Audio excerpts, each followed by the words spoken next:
ఇద్దరు రాజుల జీవితాన్ని ముందుంచుతాను. ఇద్దరు అని ఎందుకు అంటున్నానంటే, we are having 2 options in everything. ప్రతి విషయంలో కూడా మనకు రెండు అవకాశాలే ఉంటాయి. చెప్పనా? తెలుపు నలుపు, చీకటి వెలుగు, తీపి. మీరు మాడితే కొడతామని ఎవరైనా ఇక్కడ కండిషన్ పెట్టరా? కాస్త మాట్లాడచ్చు కదా. స్పందించండి. నాకు స్పందించే వాళ్ళతోనే మాట్లాడటం అంటే ఇష్టం. కొన్ని సభలకు వెళ్ళినప్పుడు శిలా విగ్రహాలు అలాగా కూర్చొని ఉంటారు, కదలకుండా మెదలకుండా. కాస్త మాట్లాడటానికి ప్రయత్నం చేస్తే నేను మాట్లాడేది కూడా మీ బుర్రలోకి అంతో ఇంత ఎక్కడానికి ప్రయత్నం చేస్తాను. ఇలాగా ప్రతిదీ కూడా రెండే, మంచి చెడు, ముందు వెనక. ఇలా ప్రతిదీ రెండుగానే ఉంటే మానవుడి జీవితంలో ప్రధానమైనది కూడా రెండే. చచ్చిపోయిన తర్వాత అయితే పరలోకం లేదా పాస్టర్ గారు పరిశుద్ధులైతే పరలోకానికి వెళ్తారు, పాపులైతే నరకానికి వెళ్తారు. మరి మా పరిస్థితి ఏంటంటారు? మేము అటు పరిశుద్ధులం కాదు, ఇటు పాపులం కాదు, మాది అటు ఇటు కాని సంత కదా. మరి మాలాంటి వాళ్ళకి దేవుడు అటు పరలోకం ఇటు నరకం కాకుండా మధ్యాంతరమైనటువంటి స్థలాన్ని ఏమైనా సిద్ధం చేస్తున్నాడు అంటారా? మరి నా బైబిల్ అయితే లేదంటారు. there is no third place. క్రైస్తవుడికి 3 ఆప్షన్ ఉండదు, రెండే. పరీక్షలకు వెళ్ళిన వాళ్ళకి ABCD 4 ఆప్షన్స్ ఉంటాయి. But for a Christian you are having only 2 options. You don't have any third choice. రెండిట్లో ఎన్నుకోవాలి. అదా ఇదా, పరలోకమా నరకమా, మంచా చెడా, పరిశుద్ధత పాపమా, దేవుడా దయమా, నీత అవినీత, యథార్థతన అవిధేయతన. ఇవి నువ్వు ఎన్నుకోవాలి అంతే. కాబట్టి అన్ని దేవుడు రెండుగా మన ముందు ఉంచాడు. కాబట్టి ఈ రాత్రి కూడా ఇద్దరినే ఉంచుతున్నాడు. 2 రాజులు, వారి ఇరువురిని మీ ముందు ఉంచుతాం. నా పని ఏంటంటే దేవుడు నాకు చెప్పింది మీకు బోధించి వెళ్ళిపోవటం. మీ పని ఏంటంటే సేవకులు ఇంత ప్రయాసతో ఖర్చుతో ఇంత మీటింగ్ పెట్టారు కాబట్టి ఈ ప్రసంగం అయ్యాక ఏ రాజు లాగుంటే బాగుంటుంది అన్న తీర్మానం తీసుకొని వెళ్తే అది మీకు క్షేమం, మీటింగ్ పెట్టిన సేవకులకు కూడా సంతృప్తికరంగా ఉంటుంది. 2 రాజులు ఒకే దైవజనుడు అభిషేకించాడు. 2 రాజుల్ని ఒకే దైవజనుడు అభిషేకించాడు. 2 రాజులు ఒకే దేశానికి రాజులుగా నడుచుకున్నారు. 2 రాజులు తప్పు చేశారు. ఒక రాజు సమర్థించుకున్నాడు, ఇంకో రాజు ఒప్పుకున్నాడు, పశ్చాత్తాపడ్డాడు. ఈ 2 జీవితాన్ని క్షుణ్ణంగా వివరించి ముందు నిలబెట్టడానికి ప్రయత్నం చేస్తారు. మొదటి వ్యక్తికి ఆ స్థానం రావడానికి ముందు ఏం జరిగింది అన్న విషయాన్ని నేను వివరిస్తాను. సమూయేలు, మొదటి సమూయేలు 8వ అధ్యాయంలో బేస్ అక్కడ స్టార్ట్ అవుతుంది. బేస్మెంట్ అక్కడే పడ్డది ఆ రాజుకి. మొదటి సమూయేలు 8వ అధ్యాయము 5వ వచనం. ఇక్కడ ప్రజలు, ఎవరి ప్రజలు? ఇజ్రాయేలీలు అప్పటి వరకు వాళ్ళని న్యాయాధిపతులు పరిపాలిస్తూ వచ్చేవాళ్ళు. ఇజ్రాయేలీలకి అప్పటి వరకు రాజు అనేవాడు లేడు. న్యాయాధిపతుల పరిపాలనలో ఉండేవాళ్ళు. ఒకరి తర్వాత ఒకరు. అప్పుడు ప్రస్తుతం వాళ్ళని పరిపాలిస్తున్నటువంటి ఎవరి స్వాధీనంలో, ఎవరి పరిపాలనలో వాళ్ళు ఉన్నారంటే, వాళ్ళకి ఎవరు తీర్పు తీరుస్తూ న్యాయం తీరుస్తూ వస్తున్నాడంటే ఆయన పేరే సమూయేలు. ఏం పేరు? సౌండ్ బాగుంది, ఇలా చెప్పండి. సమూయేలు ఆయన పేరు. సమూయేలు యొక్క స్వాధీనంలో వారికి తీర్పు తీరుస్తూ, న్యాయం ఏంటో చెబుతూ, అన్యాయం ఏంటో చెబుతూ, ఎలా బ్రతకాలో చెబుతూ, హెచ్చరిస్తూ, బుద్ధి చెబుతూ, మందలిస్తూ వచ్చేవాడు. అయితే సమూయేలుకి బాగా ఏజ్ అయిపోయింది. ఇప్పుడు ప్రతిదానికి ఒక ఏజ్ లిమిట్ ఉంటుంది కదా. ఏజ్ లిమిట్ లేని ఒకే ఒక ఉద్యోగం ఏంటంటే భూమి మీద ఏంటో చెప్పండి చూద్దాం. ఏజ్ లిమిట్ లేని, రిటైర్మెంట్ లేని ఉద్యోగం ఏంటి చెప్పండి చూద్దాం. ఏంటి చెప్పండి చూద్దాం. దేవుని సేవ. సేవకుడికి రిటైర్మెంట్ ఉండదు. 95 సంవత్సరాలు వచ్చిన ఒక చైర్ తెచ్చి ఇక్కడ వేసి కూర్చోబెడితే 2.5 గంట అనర్గళంగా నిర్విరామంగా ప్రసంగం చేయగలడు సేవకుడు. సేవకుడు సేవకుడి కంటే ఉన్నతమైనటువంటి ప్రొఫెషన్, ఉద్యోగం ఈ భూమి మీద ఏదీ లేదు. ఇది నా ఫీలింగ్. మరి మీ ఫీలింగ్ ఏంటి? ఈ ప్రపంచంలో అన్నిటికంటే ఉన్నతమైనటువంటి పని సేవ అని చెప్పగలిగిన వాళ్ళు, ఒప్పుకోగలిగిన వాళ్ళు చేతులు ఎత్తండి. సేవ కంటే ఉన్న మీరు, నాకు తెలుసు మీరు ఎత్తమంటే అందరూ ఎత్తేస్తారు. పూర్తిగా చెప్పిన తర్వాత ఎత్తండి. ఇప్పుడు మీరు ఎత్తే చేతుల్ని దేవుడు చూస్తాడు. తర్వాత నేను ఒప్పుకోను, నేను క్యాన్సిల్ చేసుకుంటున్నా అని దించేశారనుకోండి, ఇక జీవితంలో ఎత్తిన చేయి మరలా లేవదు. ఇంకో చేయి కావాల్సి వస్తుంది దింపించడానికి. అర్థమైందా? జాగ్రత్తగా ఆలోచించి ఎత్తండి. ఈ ప్రపంచంలో అన్నిటికంటే ఉన్నతమైన పని దేవుని సేవ. ఇది నా statement, it's my opinion. Me opinion ఏంటి? ఈ ప్రపంచంలో అన్నిటికంటే ఉన్నతమైన పని సేవ అని అంగీకరించిన వాళ్ళు చేతులు ఎత్తండి. చూసారా? ఇంకా చేయి లేవదు. దేవుడు చూస్తున్నాడని చెప్పంగానే 60% చేతులు లేవలా. ఇప్పుడే ఎందుకు వచ్చింది గొడవ? మా చేయి లేకపోతే మరి రేపటి నుంచి మా పరిస్థితి ఏంటి అని. సరే, చేతులు ఎత్తిన వాళ్ళు ఒక్కసారి మరి ఎత్తుతారు. ఒక్కసారి. అన్నిటికంటే దేవుని సేవ ఉన్నతమైన పని. ఎత్తిన వాళ్ళు అలా గుర్తుపెట్టుకోండమ్మా. అలా పెట్టక్కర్లేదు. ఎత్తిన వాళ్ళు ఎత్తామని గుర్తుపెట్టుకోండి. మీకు పిల్లలు ఉన్నారా? ఉంటారు. అయితే కొడుకులు ఉంటారు, కూతుర్లు ఉంటారు. చదివించండి. ఇంటికి వెళ్ళాక ఈ ప్రపంచంలో అన్నిటికంటే ఉన్నతమైన పని ఏంటో తెలుసా? దేవుని సేవ. బైబిల్ పట్టు, సువార్తను ప్రకటించు. సాఫ్ట్వేర్ కాదు, డాక్టర్ కాదు, ఇంజనీర్ కాదు, సైంటిస్ట్ కాదు, సిరీస్ స్టార్ కాదు, స్పోర్ట్స్ స్టార్ కాదు, పాలిటిషియన్ కాదు. దేవుని సేవ ప్రపంచంలో అన్నిటికంటే ఉన్నతమైనది. దీనికి రిటైర్మెంట్ ఉండదు, ఇంటికి వెళ్ళటాలు ఉండవు, మొమెంటోలు ఏముండవు. పరలోక రాజ్యంలో ఉంటది ప్రతిఫలం అని మీ కొడుకులకి, మీ కూతురికి నేర్పించండి. మీరెత్తిన చేతిలో యథార్థత కనుక ఉంటే. లేదంటే మీ చెయ్యి లేస్తుందో లేవదో మీకేది లేదు, నాకు సంబంధం లేదు. ఇక సమూయేలు దైవజనుడు, అభిషేకం పొందుకున్నటువంటి దైవజనుడు. సమూయేలు వృద్ధుడైపోయాడు, బాగా ముసలుడైపోయాడు కదా. పాపం నడవటానికి అంత మాత్రం బలం ఉంటే ఆయన కొడుకులుంటే ఆ సీట్లో వాళ్ళని కూర్చోబెట్టాడు. ఆ సింహాసనం మీద వాళ్ళని ఎక్కించాడు న్యాయాధిపతులుగా.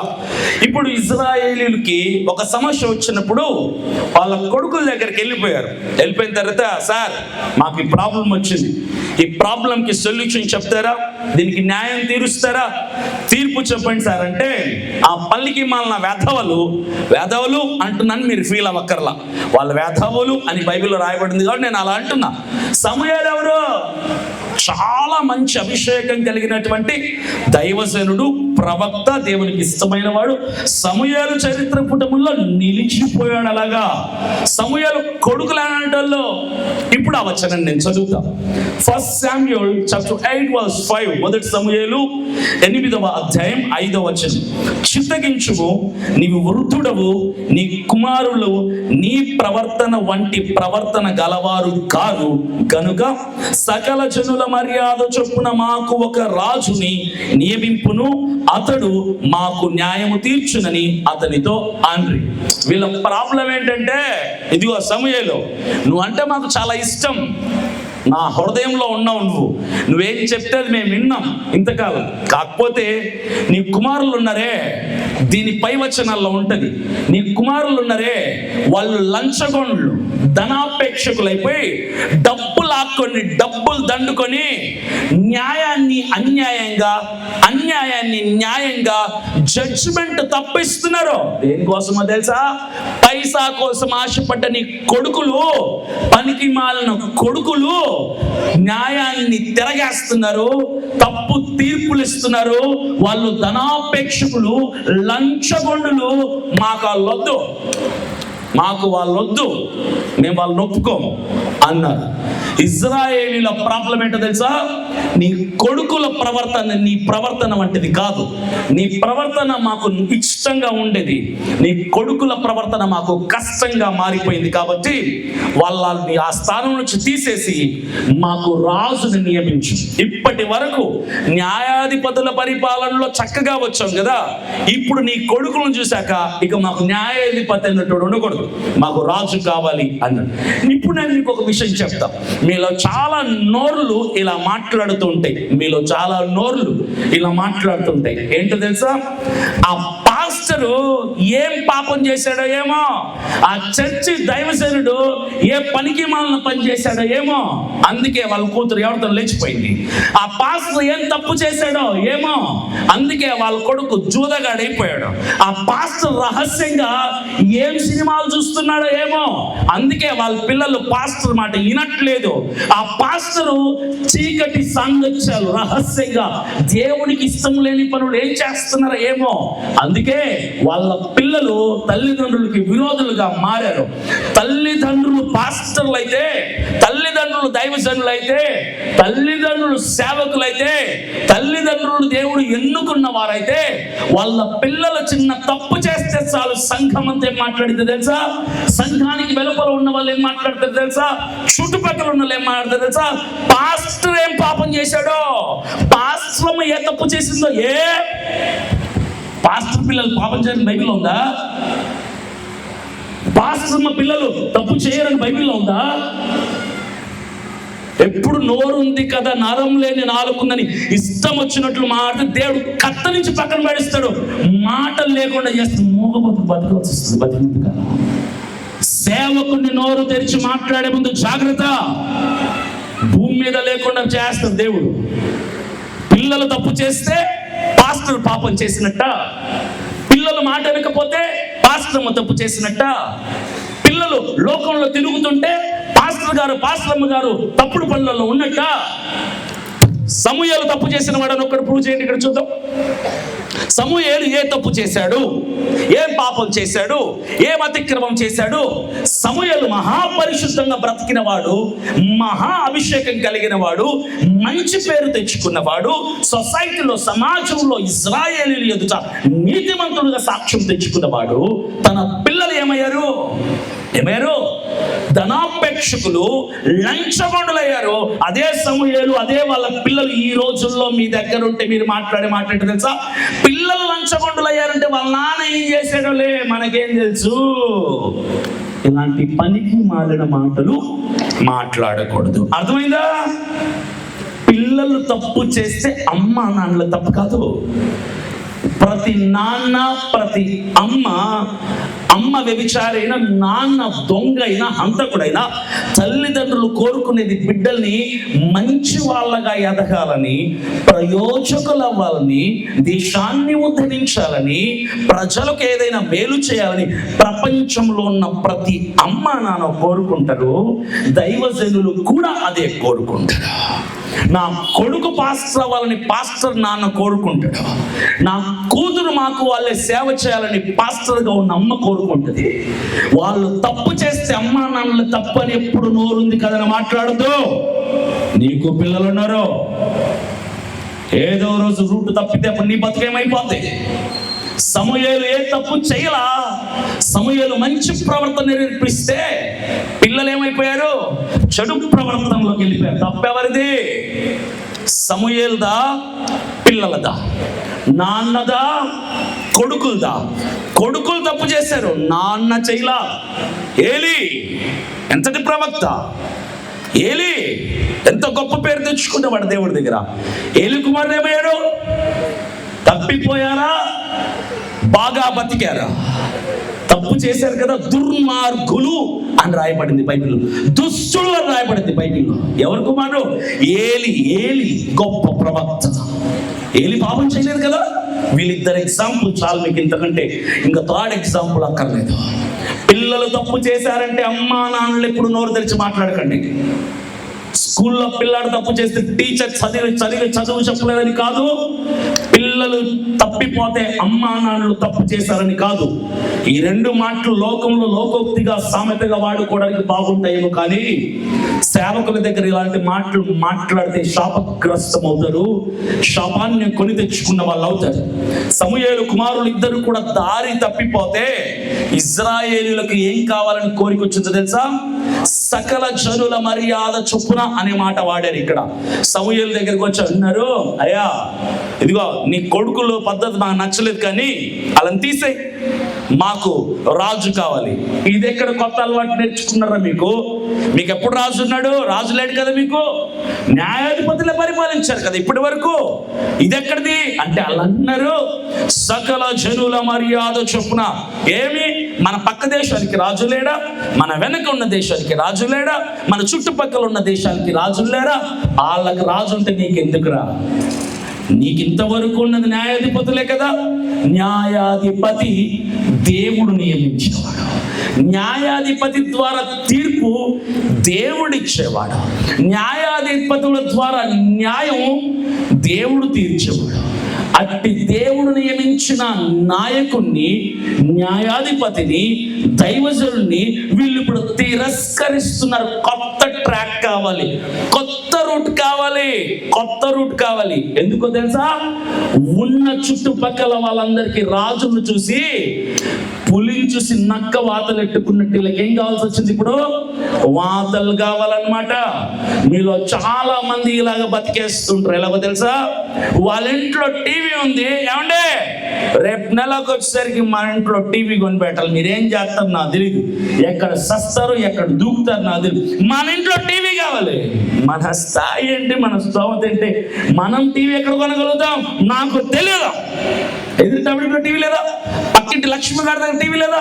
ఈ పక్కన సరస్వతి గారిలో టీవీ లేదా? మనకు కూడా టీవీ కావాలి. ఇంకా ఈసారి క్రిస్మస్ కి 15,000 చీర నాకు కావాలి. 15,000 రూపాయలు పట్టు చీర కావాలి టీవీడికి. ఆడి జీతమే 12,000 రూపాయలు అయితే ఎక్కడి నుంచి వస్తుంది 15,000 రూపాయలు చీర? ఏంటే సంఘంలో వస్తున్న వాళ్ళందరూ కూడా 10,000 రూపాయలు పైన చీరలే కడుతుంటే నాకు మాత్రం ఆశ ఉండదా? ఉంటది. ఎందుకు ఉండదు? చుట్టుపక్కల ఉన్న వాళ్ళని చూసి ఎప్పుడైతే నీకు ఆశలు కలుగుతున్నాయో అప్పుడే క్రైస్తవుడిగా, క్రైస్తవురాలుగా చచ్చిపోయా. ఒక పాయింట్ చెప్తాను, రాసి పెట్టుకోండి, బతుకుల్లో ఎప్పుడైనా పనికి వస్తుంది. ఒక పాయింట్ చెప్తాను. క్రైస్తవులు, సేవకులు ఎలా బతకాలో తెలుసా? చచ్చిన శవం లాగా బతకాలి. ఎలా బతకాలి? మీకు నచ్చింది ఈ మాట? మరి నచ్చితే పక్కన వాళ్ళకి చెప్పచ్చు కదా. షేకండి, చెప్పండి అమ్మా, చెప్పండి అమ్మా, మీకే చెప్తున్నాను నేను, స్పందించండి. Give shake hand to your neighbor and share this good news to them. చెప్పండి, షేక్ హ్యాండ్ ఏమని చెప్పలా, షేక్ హ్యాండ్ ఇచ్చి మాట చెప్పండి. క్రైస్తవులు చచ్చిన శవం లాగా ఉండాలి. ఏంటండి సువార్త చెప్పండి, శవాల గురించి మాట్లాడుతున్నారు. చివరి గమ్యం అదే, దట్స్ అవర్ ఫైనల్ డెస్టినీ. ఎప్పుడు సెటిల్ అవుతారా? ఎవడు కనిపించిన పనికి మన డైలాగే. ఎప్పుడు సెటిల్ అవుతావు? ఎప్పుడు సెటిల్ అవుతావు? ఎప్పుడు సెటిల్ అవుతావు? అరే ఈ భూమి మీద ఎవడు సెటిల్ అవ్వడు సార్. సెటిల్ అయ్యేది ఒక్కసారి, ఒక చోటే. ఎప్పుడు? సెటిల్మెంట్ అంటే ఎలా ఉండాలి తెలుసా? ఒక్కసారి ఎవడైనా సెటిల్ అయ్యాడంటే ఇంటర్నెట్ కట్టే బాధ ఉండకూడదు, కరెంటు బిల్లు కట్టే బాధ ఉండకూడదు, సూట్ కొనే బాధ ఉండకూడదు, భార్య పెట్టే టార్చర్ ఉండకూడదు, బిడ్డలు ఫీజులు అడగకూడదు, అవి ఇవి కొనాల్సిన పనులు ఉండకూడదు. అది నిజమైన సెటిల్మెంట్ అంటే ఎలా ఎవడని సెటిల్ అవుతారు భూమి మీద? సెటిల్ ఎప్పుడు అవుతా ఉంటే నాకేం తెలుసు, నా సెటిల్మెంట్ అంతా దేవుడి చేతుల్లో ఉంది. ఎప్పుడు సెటిల్మెంట్? పెట్లో పెట్టి మూతెట్టేసి 4 మేకులు కొట్టేసి గొయ్యి తీసేసి దాంట్లో పాతెట్టేసి నీ పేరు చెప్పుకొని బిర్యానీ అంటారే, అది నిజమైన సెటిల్మెంట్ అంటే. That's the true settlement. ఈ భూమి మీద ఎవడు ఎప్పుడు సెటిల్ కాడు. క్రైస్తవులు ఎలా ఉండాలి? చచ్చిన శవాల్లాగా. చెప్పేసారా? మీరు చెప్పాలా? అబద్ధం చెప్తున్నారు, నాకు చెప్పామని. క్రైస్తవులు చచ్చిన శవంలా. ఈ పోలికేంటి పాస్టర్ గారు? చాలా కొత్తగా చెత్తగా ఉంది అనుకుంటారు కదా. చెత్తగా కాదు, ఎందుకో చెప్తా. చచ్చిపోయిన శవం దగ్గరికి వెళ్ళిపోయి మంచి ₹1,00,000 అమెరికా నుంచి తెప్పించిన పర్ఫ్యూమ్ కొట్టండి, వావ్ సూపర్ గా ఉంది, స్మెల్ అని లేస్తుందా శవం? మంచి మటన్ బిర్యానీ తీసుకెళ్ళి పెట్టండి, అబ్బా నాకు మటన్ బిర్యానీ చాలా ఇష్టం అని షౌలు లేచి కూర్చుంటారా? చచ్చిపోయిన ఆడావిడైతే ఇదిగో కాంచీపురం పట్టు చీర 2.5 లక్షలు నీకోసం తెచ్చా, అబ్బా నాకు చాలా ఇష్టం అక్క పట్టు చీర అంటే, ఈ క్రిస్మస్ కట్టుకుంటాలే లేచుకుంటుందా? శవానికి ఏముండదు, చలనం ఉండదు, స్పర్శ ఉండదు. ఐశ్వర్య రాయ నిల్చొని రే ఐ లవ్ యూ అంటే అసలు పట్టించుకోదు. శవానికి ఏముండదు, స్పర్శ ఉండదు, చలనం ఉండదు. క్రైస్తవుడు ఎలా ఉండదు?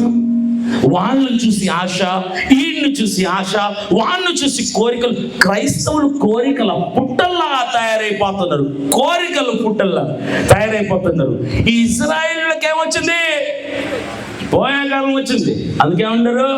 వాళ్ళకి రాజు ఉన్నాడు, వీళ్ళకి రాజు ఉన్నాడు, మాకు రాజు కావాలి అని పాట పాడుతున్న సమూయేలు దగ్గరికి వచ్చి, సర్లే దేవుణ్ణి అడిగి చెప్తా. సమూయేలు ఎలాంటి తెలుసా? దేవుణ్ణి అడిగి చెప్తా, దేవుణ్ణి అడిగి చెప్తా, ప్రతి దానికి దేవుణ్ణి అడిగి చెప్తా. ఆయన అలవాటు అది, ఆయన స్వభావం అది, ఆయన జీవన శైలి అది. అయితే he said that okay, just wait, I'll go to the Lord and I discuss with the Lord. If God say anything about this question, I'll come and give the answer to you. నేను దేవుడి దగ్గరికి మారుతాను, ఆయన కనుక ఏదైనా సమాధానం ఇస్తే అప్పుడు మీ దగ్గరికి వచ్చి మీ ప్రశ్నకు సమాధానం ఇస్తా, అప్పుడు నిర్ణయించుకోండి. ఓకే వెళ్ళరప్ప. సమూయేలు వెళ్ళాడు దేవునితో, ప్రభా నీ ప్రజల కోరిక ఎందుకన్నాడు తెలుసాగా? దేవుడు ఇజ్రాయేలీయులని ప్రపంచంలో ఉన్న ప్రజలందరికంటే ఎక్కువగా అమితముగా వాళ్ళనే ప్రేమించారు, వాళ్ళని సిలువేశారు. అది వేరే కదా. అయితే ఈ సమయంలో వెళ్ళి, ఇదిగో ప్రభా నీ ప్రజలు ఉన్నారే, వీళ్ళకి కొత్త కోరిక ఒకటి వచ్చింది. ఏంటో కోరిక? దేవుడు అన్నాడు. సమూయేలు అన్నాడు, రాజు కావాలంట. నేను వద్దట. రాజు కావాలంట, మాలాంటి న్యాయాధిపతులు అక్కర్లేదంట. అంటే దేవుడు ఏమన్నాడు తెలుసా? నీకు ఒక లిస్ట్ ఇస్తా, ఈ లిస్ట్ తీసుకెళ్ళి ఆ కోరిక అడిగిన వాళ్ళతో చెప్పు, అప్పటికీ సరే కాదు కూడదంటే అప్పుడు ఆలోచిస్తా అన్నాడు దేవుడు. సరే అని చెప్పి సమయంలో ఎవడెవడైతే కోరికతో వచ్చారో మాకు రాజు కావాలని అందరినీ రండి కూర్చోండి, చుట్టూ కూర్చోండి, దేవుడు పెద్ద లిస్ట్ ఇచ్చాడ్రా, ఆ లిస్ట్ చెప్తా, అదంతా నీకు నచ్చితే అప్పుడు దేవుడిని అడిగి ఫైనల్ చేద్దాంలే అంటే ఆ చెప్పు సమూయేలు అన్నారు. అప్పుడు సమూయేలు ఏమన్నాడు తెలుసా? ఇదిగో ఇప్పటి వరకు రాజు మీకు లేడు, హ్యాపీగా బతికేసేది, మీరు ఆడిందే ఆట పాడిందే పాట. ఇప్పుడు మీరు రాజు అడుగుతున్నారు కదా, దేవుడికి ఏం అభ్యంతరం లేదట, ఇస్తాడంట. కానీ రాజు వచ్చాడనుకో లేనిపోని తిప్పలు వస్తాయి. ఏంటో తెలుసా? రాజు వచ్చాడనుకో మీ ఇంట్లో 6 ప్యాక్ బాడీ 6 ఫీట్ హైట్ ఎవడైతే ఉంటాడో వాడిని పట్టుకెళ్ళిపోయి సైన్యంలో పెట్టుకుంటాడు, ఆర్మీలో పెట్టుకుంటాడు. ఇంకో కొడుకుంటే వాడిని తీసుకెళ్ళి గుర్రాల ముందు రథాల ముందు పరిగెట్టడానికి తీసుకెళ్ళిపోయి పెట్టుకుంటాడు. అందమైన కూతురు ఉందనుకో తీసుకెళ్ళిపోయి ఉంచేసుకుంటాడు. మీకు మంచి పొలాలు స్థలాలు ఉన్నాయనుకో కబ్జా చేసేసుకొని వెళ్ళిపోతాడు. మీ పనికత్తెలు ఉంటారే, మీ దగ్గర పనికత్తెలు ఉంటారే, వాళ్ళని తీసుకెళ్ళిపోతాడు. రాజు వచ్చాడంటే మీరు సంపాదిస్తున్న సంపాదనలో దాదాపుగా 10కి పైగా శాతాన్ని తీసుకెళ్ళిపోతాడు. ఆయన రాజు కదా, మీరు కాదనలేరు. రాజు మాటే శాసనం.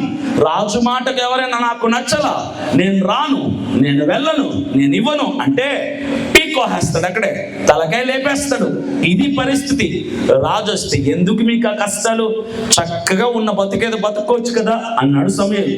ప్రజలు అన్నారు, నీకెందుకయ్యా, మా రాజు మా ఇష్టం, ఉంచుకుంటాడో తీసుకెళ్ళిపోతాడో, అడుగుతాడో లాక్కుంటాడో, మా ఇష్టం, మా పిల్లలు, మా ఇష్టం, మా పొలాలు, మా ఇష్టం, మా డబ్బు, మాకు రాజు కావాలి అన్నాడు.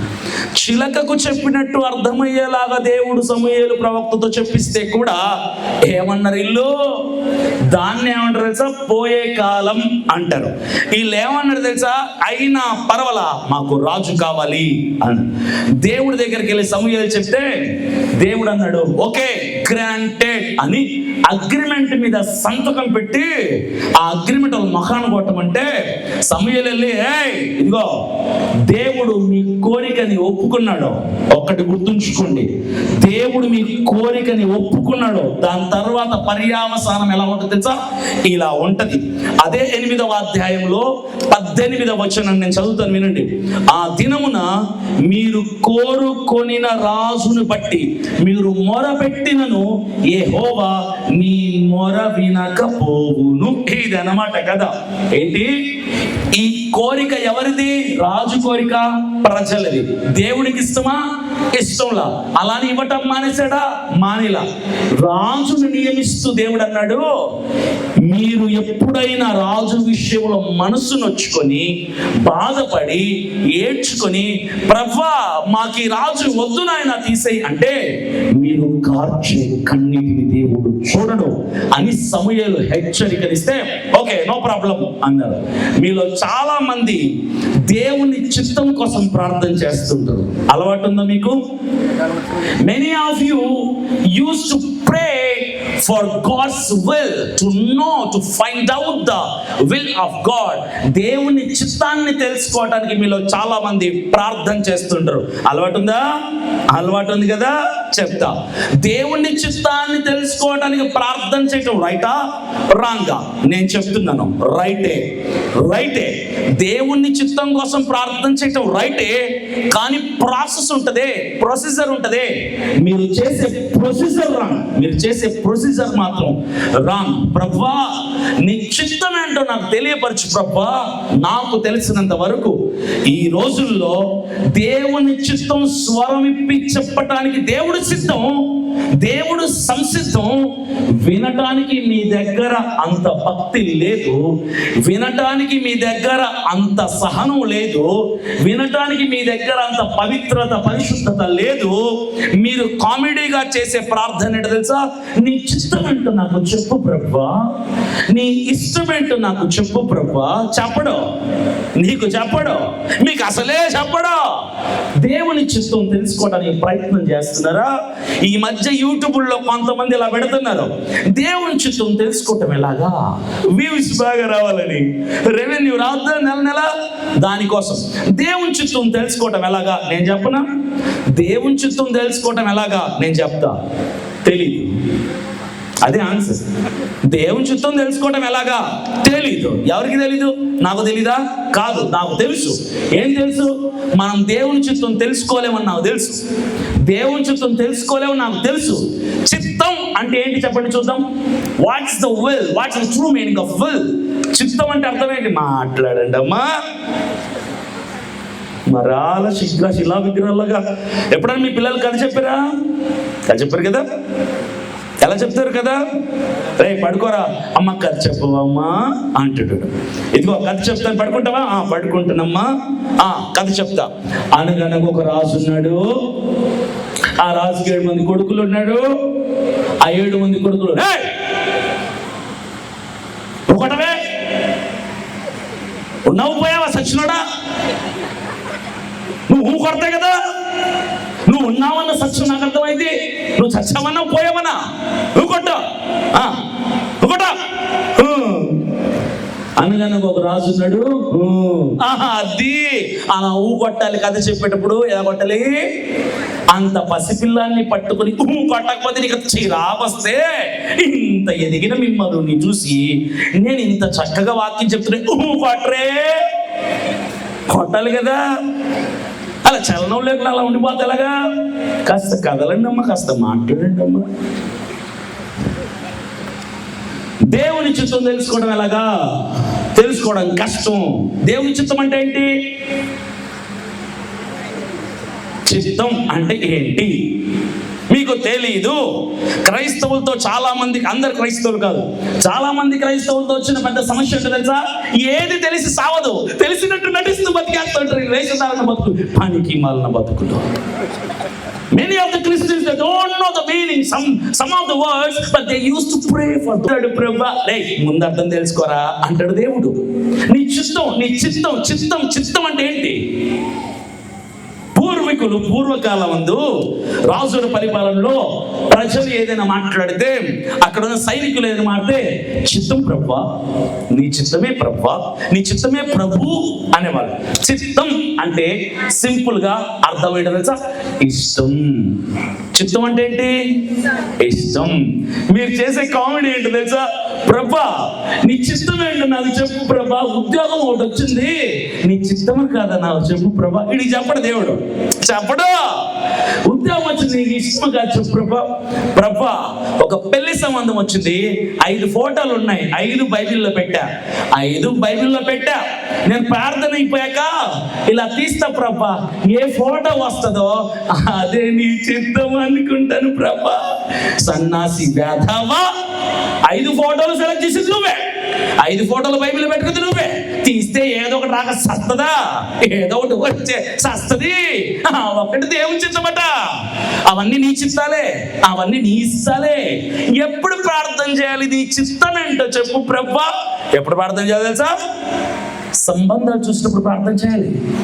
సంబంధాల్లో మంచి మంచి శాలరీస్ ఉన్న వాళ్ళందరూ సెలెక్ట్ చేసుకొని, ఆస్తుల నుండి, మంచి శాలరీ నుండి, అమెరికా వాడిని, 5 మంచి రత్నాలు లాంటి అబ్బాయిలు సెలెక్ట్ చేసుకొని 5 మందిని బైబిల్లో పెట్టి ఏదైనా ఒకటేలే అందుకు ఫిక్స్ అయిపోయావు. నీ పనికి మాల తెలివితే అట్లా దేవుడు తెలియటి తెలుసా? తెలీదా? తెలుసు. ఇది క్రైస్తవులు చేసే తప్పు. చిత్తం అంటే ఏంటి? దేవుని ఇష్టం. ఈ 5 ఫోటోలు నీ ఇష్టమే కదా. చాలా మంది పాస్టర్ గారు 10 సంబంధాలు వచ్చాయి, 2 సెలెక్ట్ చేసాం, ఈ 2 దేవుడు ఏది చెప్తే దేవునితో తుక్కుడు బిళ్ళ ఆట ఆడతారా మీరు? దేవుడితో మట్క ఆడతారా? లక్కిడి పాట ఆడిస్తారా దేవునితో? చీట్లేసి ప్రభా నువ్వేం చెప్తే అది చీటి తీస్తా. దేవునితో ఆడతారు జూదాలు అన్నారు చాలా మంది. దేవుని చిత్తం అడిగేటప్పుడు, దేవుని ఇష్టం అడిగేటప్పుడు బ్లాంక్ మైండ్తో అడగాలి, ఖాళీ మైండ్తో అడగాలి, శూన్యం ఉండాలి. ప్రభా నీ చిత్తంలో ఉన్న వ్యక్తిని పంపించు. వాడు తాగుబోతాడు వచ్చాడా? చేసుకోవడమే. తిరుగుబోతాడు వచ్చాడా? చేసుకోవటమే. వాడు క్రైస్తవుడు వచ్చాడా? చేసుకోవటమే. బ్లాంక్ మైండెడ్ తో దేవుని ఏదైనా అడిగితే దేవుడు ఏది ఇస్తే దాన్ని యాక్సెప్ట్ చేయాలి. కానీ ఈనాటి క్రైస్తవుల్లో ఎవ్వరు కూడా ఇలా లేరు. నువ్వు సెలెక్ట్ చేసుకొని చివరికి దేవుని చిత్తం చర్చలో సాక్ష్యం చెప్పాలి కదా, అందుకు దేవుని మీద నెట్టేయటానికి, దేవుని ఖాతాలు వేయటానికి దేవుని చిత్తం పరిశుద్ధ బైబిల్ గ్రంథం అంతా కూడా దేవుని ఇస్తాలేంటో రాయించాలి. దేవుని ఇస్తాలేంటో, దేవునికి అయిస్తాలేంటో, దేవుని చిత్తాలేంటో, నీ స్వచిత్తం ఏంటో పరిశుద్ధ బైబిల్ గ్రంథంలో మొత్తంగా దేవుడు రాసి పెట్టాడు. నువ్వు ఉద్యోగం కోసం దేవుని చిత్తం అడుగుతున్నావా? అడగకు, మానే. ఎలాంటి ఉద్యోగం చేయాలి బైబిల్లో లేదా? పెళ్లి కోసం దేవుని చిత్తం అడుగుతున్నావా? అడగకు, మానే. ఎలాంటి అమ్మాయిని పెళ్లి చేసుకోవాలి బైబిల్లో లేదా? అబ్బాయి కోసం దేవుని చిత్తం అడుగుతున్నా, అడగకు, మానే. ఎలాంటి అబ్బాయిని పెళ్లి చేసుకోవాలి బైబిల్లో లేదా? ప్రేమ వివాహమా, పెద్దలు కూర్చున్న వివాహమా? దేవుడు చెప్పలేదా? దేవుడు చెప్పలేదా? నీ తల్లి నీ తండ్రిని అన్నిట్లో సన్మానించని చెప్పినాడు. పెళ్లి విషయంలో దేవుడు సన్మానించమని చెప్పలా? నీ కోరికని సన్మానించుకోవడం తప్పు కదా. దేవుడు ఏమన్నాడు తెలుసా? పెళ్లి విషయంలో కూడా అమ్మా నాన్నల మాటకి సన్మానించు, వాళ్ళకు లోబడు, వాళ్ళు చెప్పింది చేయి. ప్రతి విషయం కూడా బైబిల్ రాసి ఉంచాడు. బ్రతుకు ఎలా బ్రతకాలి, భార్యను ఎలా ప్రేమించాలి, పరిచర్య ఎలా చేయాలి, సేవ ఎక్కడ చేయాలి, ఎలాంటి వాళ్ళని మన సహవాసం చేయాలి, జీవితం అంటే ఏంటి, పాపం అంటే ఏంటి, పరిశుద్ధత అంటే ఏంటి, వ్యాపారంలో ఎలా ముందుకు సాగాలి, ఇవన్నీ బైబిల్లో రాసి పెట్టేశారు. ఇవన్నీ దేవుని ఇష్టాలు, ఇది దేవుని చిత్తం. Every day you're carrying the wills of God. ప్రతిరోజు నువ్వు మోసుకుని తిరుగుతున్నది దేవుని చిత్తం. మీరు చదివి చావరు కాబట్టి నీ చిత్తం ఏంటో నాకు చెప్పు ప్రభువా. చదివి సావురా సన్నాసి, నీ చేతిలో పెట్టాను కదా నా చిత్తాలు ఏంటో, నాకంత టైం లేదు ప్రభువా, నువ్వు చెప్పేసి. దేవుని ఫ్రీక్వెన్సీలో నువ్వు లేకుంటే దేవుడి చిత్తం నీకు ఎందుకు చెప్తాడు? చెప్పడు. అడగటం మానేయండి, దేవుని చిత్తం అడగటం మానేసి నేను సేవ చేయాలనుకుంటున్నా ప్రభువా, నేను సేవ చేయాలనుకుంటున్నా, నాకు ఒక మంచి స్థలం చూపించవా, మంచి స్థలం చూపించవా. ఈ ప్రార్థన కనుక మన పూర్వీకులైన మిషనరీస్ చేస్తుంటే ఈరోజు నీ ఊరికి, నీ ఇంటికి, నీ చేతికి ఈ రక్షణ స్వార్థ అందుండేది కాదు. ఏం ప్రార్థన? నీ చిత్తం ఎక్కడో చెప్పు ప్రభా, నా సేవలో ఎక్కడికి వెళ్ళాలో చెప్పు ప్రభా, ఏ ప్రాంతానికి వెళ్ళాలో చెప్పు ప్రభా అని మిషనరీస్ అక్కడ కూడా ప్రార్థన చేయాల. ఎలా చేసేది సేవ? మ్యాప్ పెట్టుకొని, ప్రపంచ పటాన్ని పెట్టుకొని, ఏ దేశంలో స్వార్థ లేదు, ఏ ప్రాంతంలో యేసయ్య అంటే తెలీదు, ఏ ప్రాంతంలో క్రైస్తవ్యానికి వ్యతిరేకత ఉంది తెలుసుకొని, కుటుంబాలను వదిలేసి, భార్య బిడ్డలను వదిలేసి, ఆస్తులను వదిలేసి, సర్టిఫికెట్లు వదిలేసి, చిన్ననాటి జ్ఞాపకాలు ఉన్న సొంత ఊర్లను విడిచిపెట్టి, దేశాలు దాటి పడవల ప్రయాణాలు రోజులు నెలలు చేసి రాని భాష నేర్చుకొని ప్రపంచ దేశాలన్నిటికీ స్వార్థనందించిన సేవకుడు అక్కడ కూడా నీ చిత్తమేంటో చెప్పు ప్రభు అని ప్రార్థన చేయాలని నీకులాగా బద్ధకస్తులాగా. No missionary prayer for will of God. సేవకులు నీ చిత్తమేంటో చెప్పు ప్రభు నా సేవలు అని ప్రార్థన చేస్తుంటే నీ ఊరిలో స్వార్థ ఉండేది కాదు. ఈరోజు ఫ్యాషన్ అయిపోయింది సేవకులకి. నీ చిత్తం ఏంటో చెప్పు ప్రభా, చెప్తే వెళ్తావా? ఒరిస్సాకెళ్ళో, నార్త్ ఇండియాకెళ్ళో పొడిచి చంపుతారు. యేసుక్రీస్తు నిజమైన రక్షకుడు. మూడో మాట రాకముందు తలకాయ ఉంటుంది మెడకాయ, దమ్ముంటే పోతావా? దేవుని చిత్తం అక్కడ. వీడికి ఏం కావాలి తెలుసా?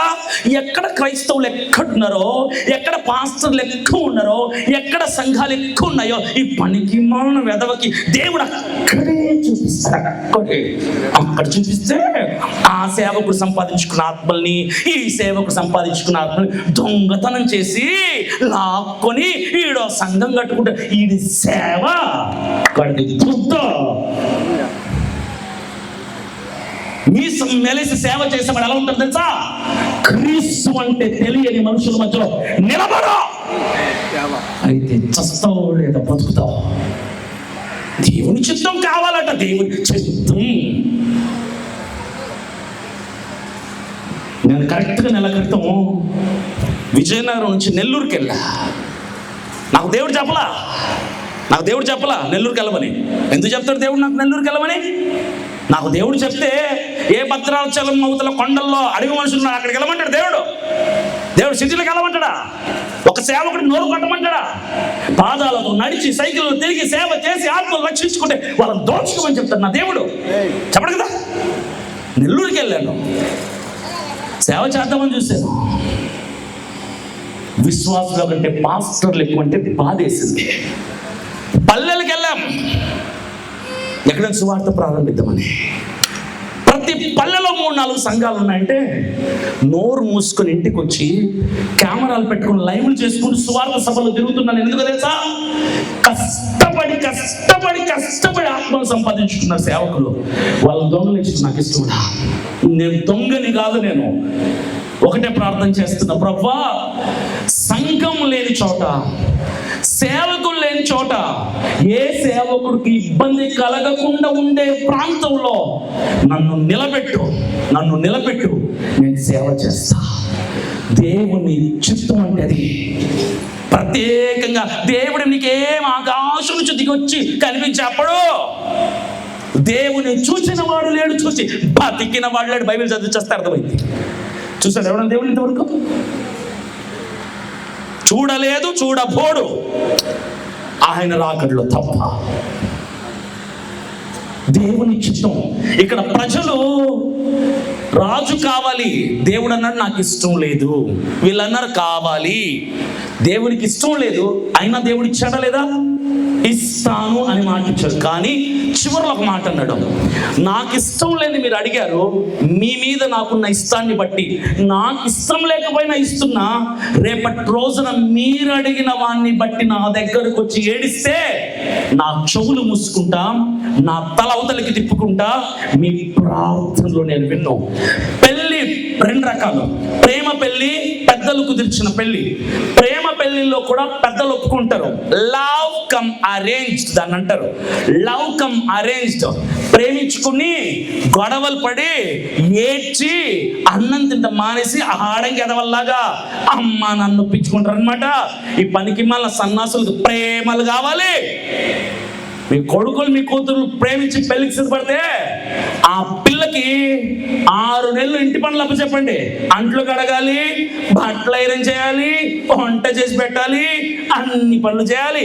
అప్పుడు పెళ్ళాక శుభ్రం కాపురం చేసుకుంటుంది.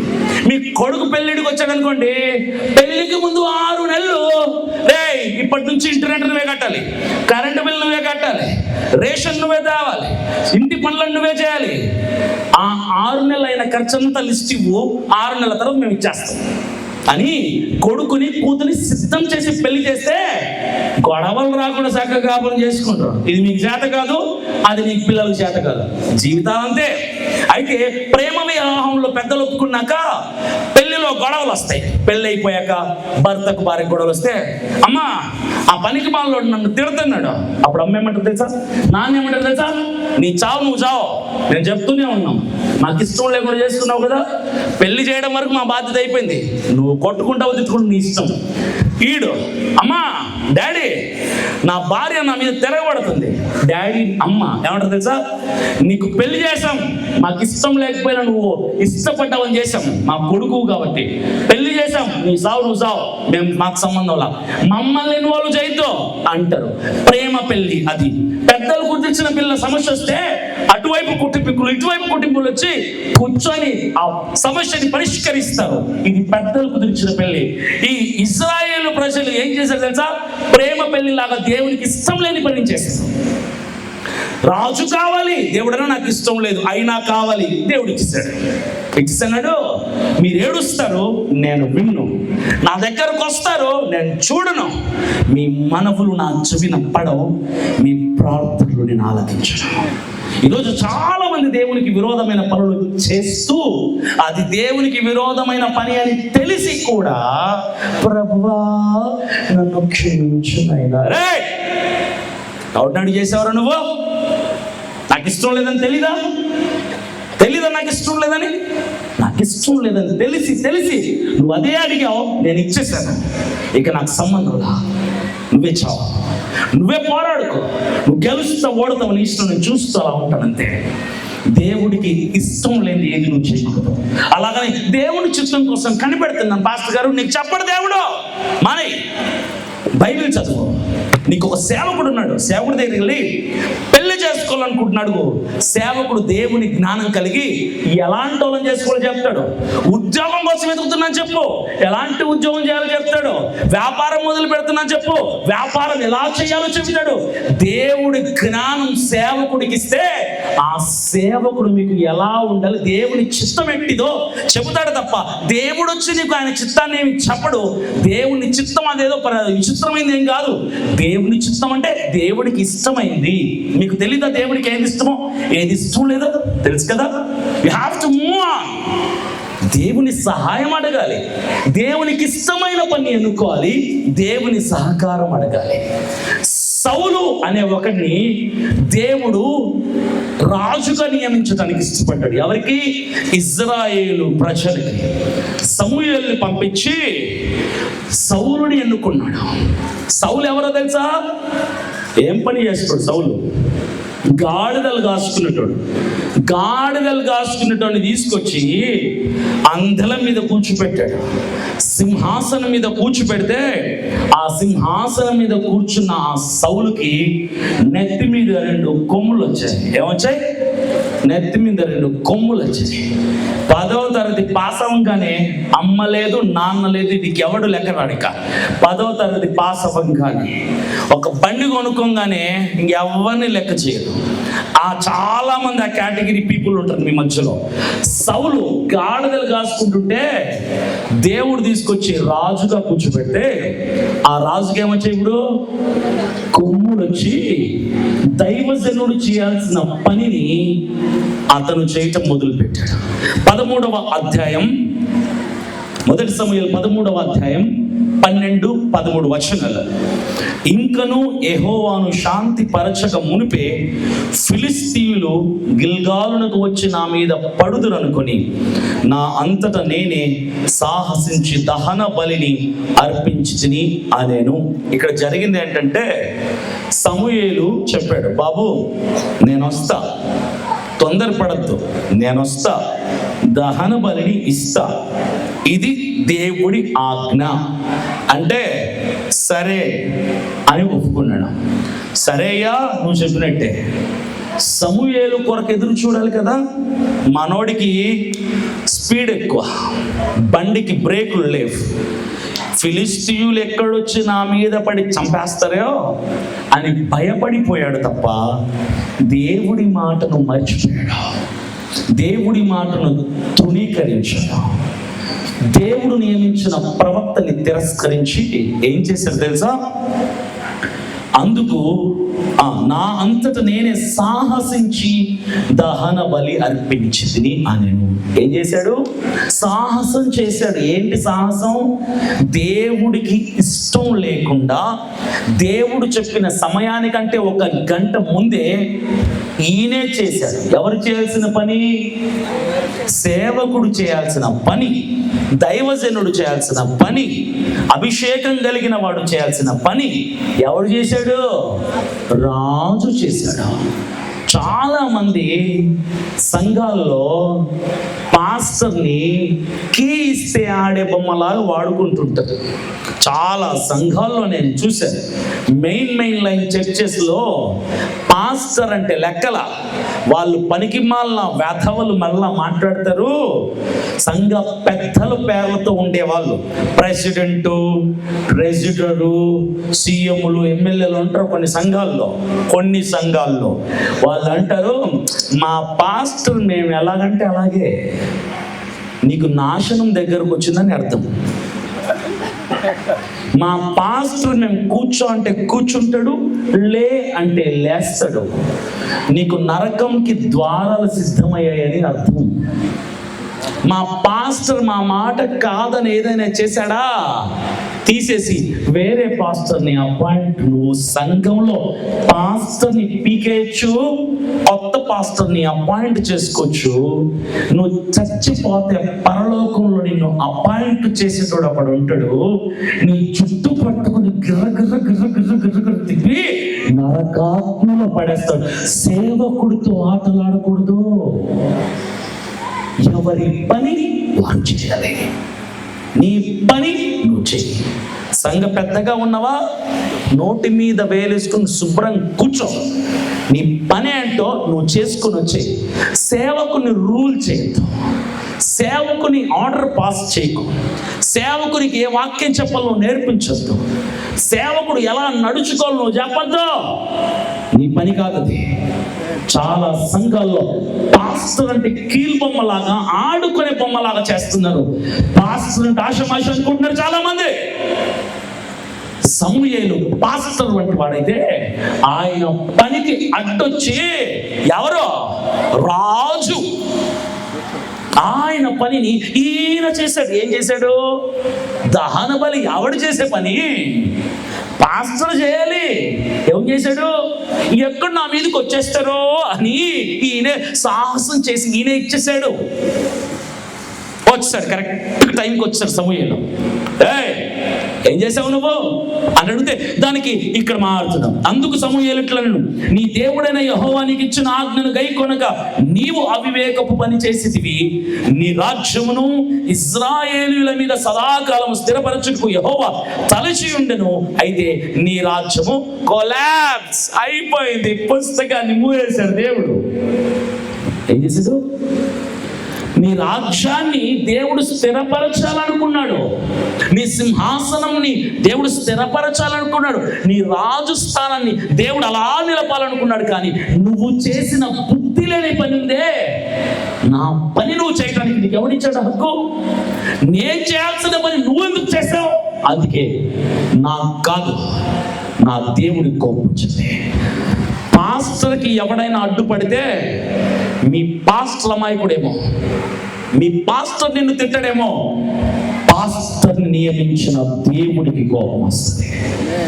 పాస్టర్ మనసు గాయపడేలాగా ఎవడైనా ప్రవర్తిస్తే, నువ్వు సీఎంగా, నువ్వు కోటీశ్వరుడవు, నువ్వు నెల 20-30 దశం భాగాలు ఇచ్చి వాడివి, ఎవడివి నువ్వైతే పాస్టర్కి లోబడి బ్రతకటమే సంఘ సభ్యుల యొక్క పని. సేవకుడి పాస్టర్కి నోటికి అడ్డుపడ్డావా, అక్కడ కోపం వస్తుంది. కోపం అక్కడ వచ్చిందా, నీకు నూకలు అయిపోయాయి భూమి మీద. నీ పేరుతో నూకలు తింటారు తప్ప నీకు నూకలు ఉండవు. సేవకుడిని ఎప్పుడు గాయపరచకూడదు. సేవకుడు పని సేవకుడు చేయాలి, విశ్వాసుల పని విశ్వాసులు చేయాలి, సంఘ పెద్దల పని సంఘ పెద్దలు చేయాలి. పెత్తనం చలాయించాలనుకుంటే జీవితం అనే పుస్తకాన్ని దేవుడు మూసి పెట్టేస్తాడు. అంతటితో సమాధిలో కూర్చుండిపోతాడు, దరిద్రమైన పని. సమూయేలు చేయాల్సిన పని సౌలు రాజు చేశాడు. దేవుడికి కోపం వచ్చింది. నీ పోస్ట్ ఊడిపోవటానికి టైం దగ్గర పడింది బాబు, రెడీగా. దేనికి? వాలంటరీ రిటైర్మెంట్కి. విఆర్ అంటారు. విఆర్ అంటే తెలుసా? స్వతహాగా రిజైన్ చేసుకొని, గవర్నమెంట్ రిజైన్ చేయించక ముందే, రిటైర్మెంట్ అవ్వకముందే రిజైన్ చేయడానికి సిద్ధమవు.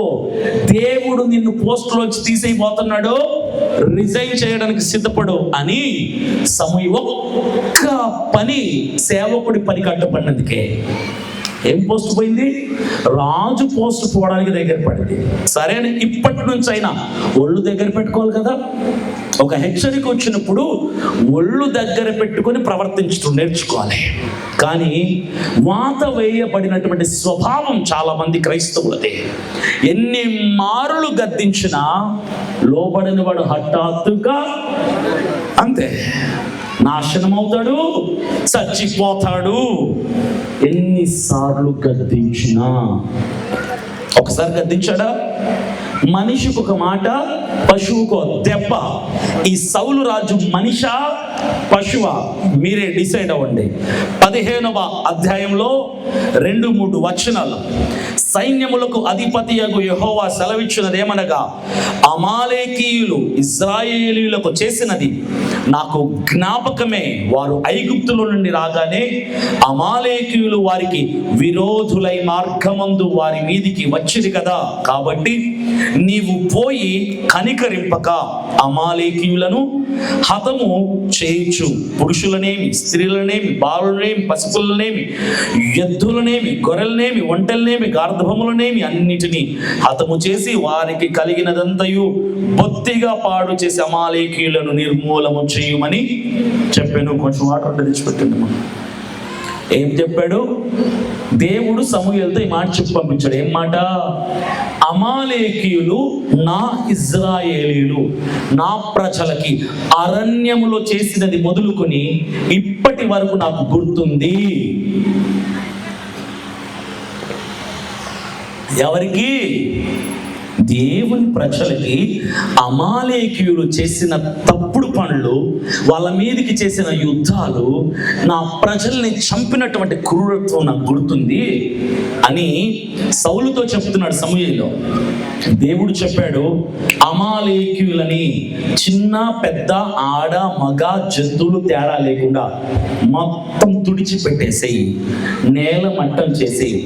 చాలా మంది క్రైస్తవేతరులు ఈ మధ్య బయలుదేరారు కదా, బైబిల్లో ఉన్న వాక్యాల్ని వక్రీకరించి బైబిల్ మీద బురద చల్లటానికి, క్రైస్తవ్యాన్ని తుడిచిపెట్టడానికి, క్రీస్తు మాటలు తప్పు అని చెప్పడానికి వాళ్ళు పట్టుకునే ప్రధానమైన మాట ఇదే.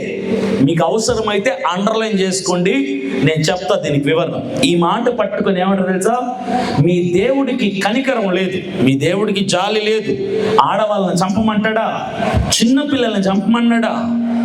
కన్యకల్ని చంపమన్నాడా? పశువులు ఏమన్నా చేశాయి వాటిని చంపమంటాడా? చంపమన్నాడు. ఇక్కడ ఉంది కదా, ఇది పట్టుకుంటారు. వాళ్ళకి దైవిక పరమైన జ్ఞానం శూన్యం, ప్రకృతి సంబంధమైన జ్ఞానం బోలెడు. బైబిల్ అర్థం కావాలంటే చదువు లేకపోయినా పర్లా, దేవుడి జ్ఞానం ఉండాలి. బైబిల్ చదివేవాడు ఎంబీబీఎస్లు, ఎంటెక్లు చేసినా దేవుని జ్ఞానం లేకపోతే అర్థం శూన్యం, ఏం అర్థం కాదు. ఈ పనికి మాలిన వెధవులు క్రైస్తవులకు వ్యతిరేకంగా మాట్లాడే వాళ్ళందరూ బాధ ఇదే. వాళ్ళకి అర్థం కాదు, మిడి జ్ఞానం, హాఫ్ నాలెడ్జ్ అందరూ. వాళ్ళు ఏమంటారు తెలుసా? దేవుడు కఠినాత్ముడు, క్రూరుడు, దుర్మార్గుడు, ఆడవాళ్ళని పిల్లలు ఏమన్నా చేశారయ్యా. నేను చెప్తా, తల్లిదండ్రులకు పిల్లల మీద హక్కు ఉంటుందా ఉండదా? ఏం హక్కు ఉంటుంది? ముద్దు పెట్టుకునే హక్కు ఉంటుందా? దగ్గరికి తీసుకునే హక్కు ఉంటుందా? పెట్టే హక్కు ఉంటుందా? తిట్టే హక్కు ఉంటుందా? కొట్టే హక్కు ఉంటుందా? ఇంట్లో నుంచి బయటికి గెంటేసే హక్కు ఉంటుందా? నువ్వు చచ్చిపోయావరా ఇప్పటి నుంచి నా దృష్టిలో, ఇక నా కొడుకు లేడు ఈ రోజు నుంచి అని చెప్పే హక్కు ఉంటుందా ఉంటుందా? ఉండదా? తలకాయలు ఇలానో ఏదో రకం ఊపండమ్మా ఉంటది కదా, ఉంటదా? అమ్మా నాన్న అంటే అదే. అది నా తండ్రి మా అమ్మని, వాళ్ళ అమ్మని, వాళ్ళ అమ్మమ్మని, సర్వమానవాళినంతటినీ కూడా కనినవాడు నా తండ్రి. ఆయన దేవుడు. ఆయనకి భూమి అందంతట ప్రజల మీద ముద్దు పెట్టే హక్కు ఉంటుందా? సహాయం చేసే హక్కు ఉంటుందా? హత్తుకునే హక్కు ఉంటుందా? ప్రేమించే హక్కు ఉంటుందా? తప్పు చేస్తే తిట్టే హక్కు ఉంటుందా? మరలా తప్పు చేస్తే కొట్టే హక్కు ఉంటుందా? మరలా తప్పు చేస్తే భూమి మీద లేకుండా తుడిచిపెట్టే, అదే మీరు అంటారే ఇక నువ్వు చచ్చిపోయావు నాకు అంటే, నువ్వు చంపావు అనుకో, నేను జైల్లో పడేస్తారు తీసుకెళ్ళిపోయి గవర్నమెంట్. ఒకవేళ జైల్లో వేయలే, చంపుకో నీ కొడుకే కదంటే, ఈ పాటికి కొడుకులను చంపిన తల్లిదండ్రులు లక్షల్లో ఉండేవాళ్ళు. చంపడం హత్య, అది నేరం చట్టరీత్యా. కాబట్టి వాడు చంపడు కాబట్టి ఇక నువ్వు చచ్చిపోయావు. చాలా మంది నేను కొన్ని కుటుంబాలు చూస్తుంటాను, కొడుకు ఉన్నాడా? ఉన్నాడు. మరి ఏడే ఉన్నాడండి, వాడు నా దృష్టిలో చచ్చిపోయాడు, నేను మాట్లాడట్లేదు ఆడుతూ. ఎక్కడ చచ్చిపోయాడు? నీ మనసులో లేదు వాడు అని చంపేసినట్టే కదా, నువ్వు చంపేసావు కదా. మోసింది నువ్వే, ప్రసవ వేదనతో కన్నది నువ్వే, పాలు దాయించింది నువ్వే, పెంచింది నువ్వే, పెద్దోని చేసింది నువ్వే, చదివించింది నువ్వే, ప్రయోజనం చేసింది నువ్వే. చచ్చిపోయాడు అంటే చంపేసింది నువ్వే. అంటే అమ్మా నాన్నలకి ప్రేమించడమే కాదు, వీలైతే మాట వినకపోతే చచ్చిపోయావు అనే మాటకు హక్కుంటే ఆ దేవుడు కూడా అంతే. కన్నాడు, ఎలా బతకాలో చెప్పాడు, తప్పు చేస్తే హెచ్చరించాడు, మరలా బుద్ధి చెప్పాడు, ఇంకా బుద్ధి చెప్పాడు. అమాలేకులు అలాంటి వాళ్ళే. అమాలేకులకు దేవుడు చెప్పాడు, మార్చుకోండి పద్ధతి. ఎప్పుడు ఇశ్రాయేలీయులు ఐగుప్తుని విడిచిపెట్టి అరణ్య మార్గం గుండా కానాను వాగ్దాన భూమికి నడుచుకొని వెళ్తున్నప్పుడు చెప్పాడు, రే వాళ్ళ నా ప్రజలు. అమాలేకీయులకు చెప్పాడు, ఇశ్రాయేలు నా ప్రజలు, విన్నారా? వాళ్ళ మీద పడి యుద్ధం చేసి చాలా మందిని లేపేశాడు. తర్వాత మరలా చెప్పాడు, మరలా ఎన్ని సంవత్సరాలు దేవుడు వాళ్ళని హెచ్చరిస్తూ వచ్చాడు తెలుసా? 300 సంవత్సరాలు, 300 years God has been warning and God has been giving opportunity to them. అమలకైట్స్, అమాలేకులకు దేవుడు 300 సంవత్సరాల నుంచి గద్దిస్తున్నాడు, అవకాశం ఇస్తున్నాడు, గద్దిస్తున్నాడు. ఇంకెంతకాలం ఓపిక ఉంటుంది ఆయనకైనా? ఓపిక పోయింది, సహనం పోయింది. దేవుని ప్రేమకు కూడా ఒక హద్దు ఉంటుంది, ఆయన సహనానికి ఒక సహనం ఉంటుంది. ఆ సహనం పోయింది ఎవరి మీద? అమాలేకీయుల మీద. అయితే దేవుడు అనుకున్నాడు, అమాలేకీయులు అన్న సంతని, ఆ జాతిని, ఆ పేరుని తుడిచిపెట్టేది, ఎరైజ్ చేయాలి అనుకున్నాడు. అక్కడ పిల్లలు ఉన్నారా, ఆడోళ్ళు ఉన్నారా, దేవునికి అనవసరం. అందరినీ కన్నవాడు ఆయన. ఆయనకు లేని నొప్పి నీకెందుకో? కన్నోడికే లేని బాధ నీకెందుకు? ఆయన లెక్కలు ఆయనకు ఉన్నాయి. 300 సంవత్సరాల తర్వాత సమూయేలు ద్వారా సౌలుకు చెప్తున్నాడు దేవుడు, నువ్వు వెళ్ళి అమాలేకీయుల్ని చిన్న పెద్ద ఆడ మగ తేడా లేకుండా చంపేసేయి అని చెప్పాడు. కారణం అది, 300 సంవత్సరాలు మార్చాలని దేవుడు అవకాశం ఇస్తే వాళ్ళు వాడుకోలేకపోయారు, మారలేదు. ఇక మీరు నాకు అక్కర్లేదు అన్నాడు దేవుడు, అందుకు చంపమన్నాడు దేవుడు. తుడిచిపెట్టాలనుకున్నాడు దేవుడు. మీరు చచ్చిపోరు, మీరెవరు? చచ్చిపోతారు లేదా? దేవుడి కోపం వస్తే ముందే తీసుకుంటాడు, దేవుడు కోపం రాకపోతే తీసుకోవాల్సిన టైంలో తీసుకుంటాడు. అంతే, పెద్ద తేడా ఏముండదు. ఏదో మీరేదో 5,000 10,000 సంవత్సరాలు ఇక్కడే చేసుకొని కూర్చున్నట్టు మాట్లాడతారు. ఎందుకు? ఎప్పుడైనా పోవాల్సిన వాళ్ళే. దేవుడి ఉగ్రతను బట్టి కాస్త ముందు పోయారు అంతే. అది రీజన్. అమాలేకీయులు లేపేమని సౌలుకు చెప్తే ఓకే సమూయేలు అలాగే చేస్తా అని సైన్యం అంతటిని తీసుకొని వెళ్ళి వాళ్ళ మీదకి దండెత్తి అందరినీ లేపేశాడు. లేపేసి అక్కడ రాజు ఉంటే సంఖలో పిల్లిని పెట్టుకొచ్చినట్టుగా మరలా ఏం చేశాడు తెలుసా? రాజుని సంఖలో పెట్టుకొచ్చుకున్నాడు. రాజును లేపాలి కదా ఫస్ట్. రాజుని పట్టుకొని ఏం చేశాడు చదువుతూ చూడండి. ఈ 15వ అధ్యాయం 8-9 వచనాలు. అమాలేకీయుల రాజైన అగగును ప్రాణముతో పట్టుకొని జనులందరినీ కత్తి చేత నిర్మూలము చేసి జనాలు లేపేశాడు. కానీ ఎవరిని లేపలా? జనాలకు పైనున్న రాజు మరలా తప్పు చేశాడు. నెక్స్ట్, సౌలును జనులను కూడి అగగును గొర్రెలలోను ఎడ్లలోను క్రొవ్విన గొర్రెలలో గొర్రె పిల్లలు మొదలైన వాటిలోని మంచి వాటిని నిర్మూలము చెయ్యకుండా పనికి రాని నీచ పశువులన్నిటిని నిర్మూలము చేసిరి. మరలా సేమ్ తప్పు చేసేది. ఏం చేశారు తెలుసా? సమూయేలు ఏమన్నాడు? క్లీన్ స్వీప్ అవుట్ చేయమన్నాడు. ఏది ప్రాణంతో ఉంచద్దు, జంతువులనేమి మనుషులనేమి. వీళ్ళు ఏం చేశారు తెలుసా? రాజులు పట్టుకొచ్చుకున్నారు. జంతువుల్లో కూడా శ్రేష్టమైనవి, ఆరోగ్యంగా బలిష్టమైన వాటిని తీసుకొని వాళ్ళ దేశాన్ని తెచ్చుకున్నారు. కరెక్ట్గా అదే టైంలో దేవుడు మాట్లాడాడు. ఎవరితో? సమూయేలుతో. మీలో చాలా మంది ఏమనుకుంటారు తెలుసా? కళ్ళు మూసుకొని పిల్లి కళ్ళు మూసుకొని పాలు తాగుతా ఏమనుకుంటుంది తెలుసా? నన్ను ఎవరు చూడట్లా అనుకుంటుంది పిల్లి. కానీ దానికి అర్థం కాని విషయం ఏంటి తెలుసా? దాని చుట్టూ అందరూ చూస్తుంటారు. దాన్ని కళ్ళు తెరిచి చంపేద్దామని. దాన్ని కళ్ళు తెరిచాక చంపేద్దామని చూస్తుంటారు. పిల్లి అనుకుంటుంది కళ్ళు మూసుకొని నన్ను ఎవరు చూడట్లేదులే అంటే కళ్ళు మూసుకుని ఎవరికి తెలియదు కదా. మీరు చాలా మంది దొంగ పిల్లిలాగా బతికే వాళ్ళు ఉంటారు. బాత్రూంలో పాపం చేస్తారు. నన్ను ఎవరు చూడలే. మీ పిల్లలు అంటారు. వాడండి, టెక్నిక్ పనికి వస్తుంది. లైట్ ఆఫ్ చేయండి, పడుకోండి, నిద్రపోయి నటించండి.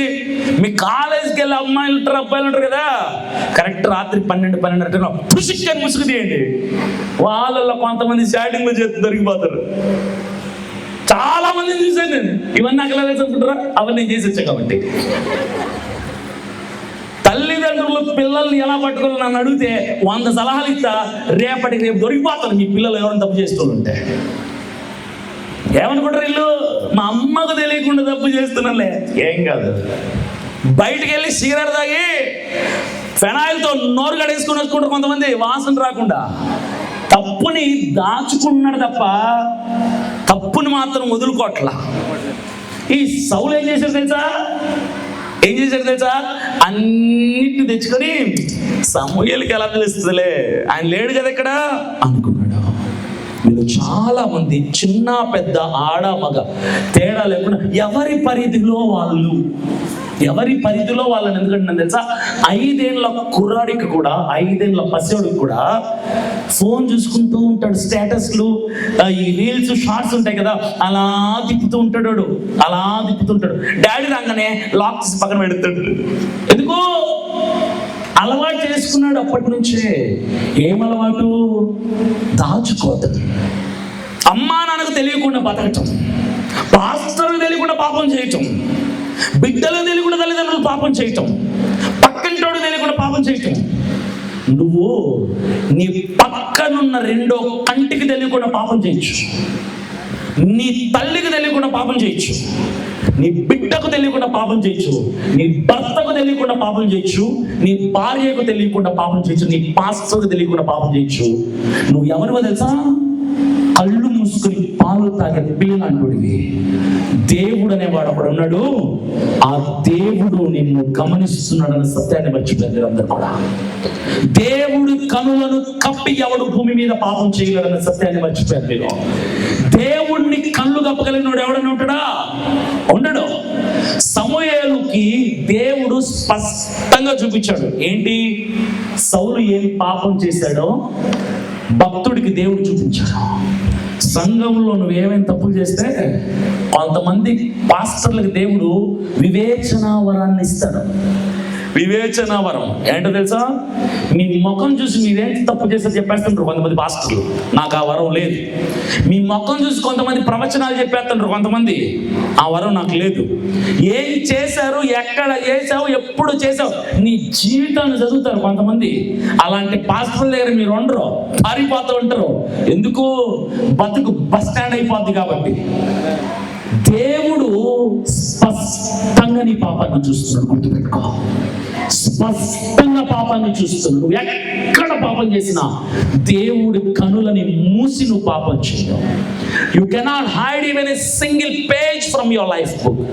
జీవితం అనే పుస్తకంలోంచి ఒక్క కాగితానికి నువ్వు దాచిపెట్టలేవు దేవునికి కనబడకుండా.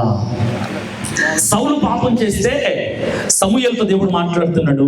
10-11 వచనాలు.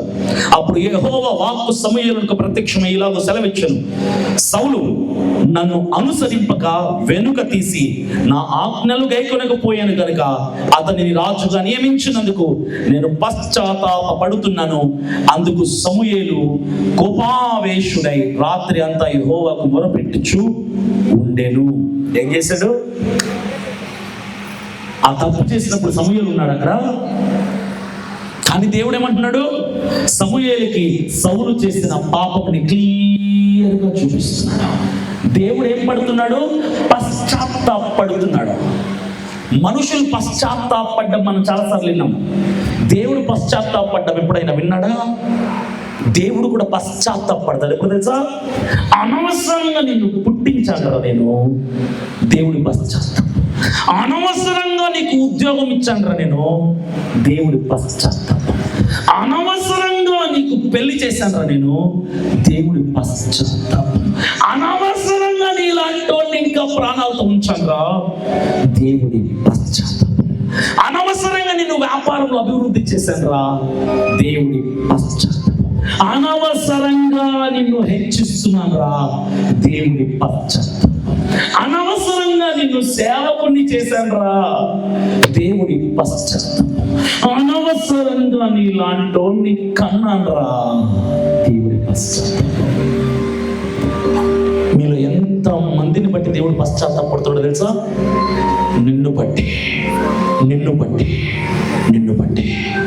ఏమని? అనవసరంగా మిమ్మల్ని తయారు చేశాను. Because of you God is getting realized. పశ్చాత్తాపడుతున్నాడు, ఏడుస్తున్నాడు, ఆక్రందన చేస్తున్నాడు. ఇలాంటి ఉన్నా, ఇలాంటి దాన్నా, ఇలాంటి వాన్నా. ఎవరికి? దేవుడికి. నిన్ను బట్టి కదా. ఎన్నిసార్లు మీరు సేవకుని మోసం చేస్తున్నానులే, దేవుడు తెలియకుండా చేస్తున్నానులే, ఎన్ని సందర్భాలు చేస్తుంటారు ఇలాంటివి. దేవుడు కళ్ళు కప్పు చేయి. గుర్తుపెట్టుకో, నిన్ను బట్టి దేవుడు పశ్చాత్తాపడ్డాడంటే అర్థం ఏంటో తెలుసా? నెక్స్ట్ జరిగే పని ఏంటో తెలుసా? దేవుడు నేను భూమి మీద లేకుండా లేపేస్తాడు. నెక్స్ట్ జరిగేది అదే. ఆ నెక్స్ట్ స్టెప్కు దేవుడు వెళ్ళకముందే ఈరోజు నీ బతుకులు మార్చుకో.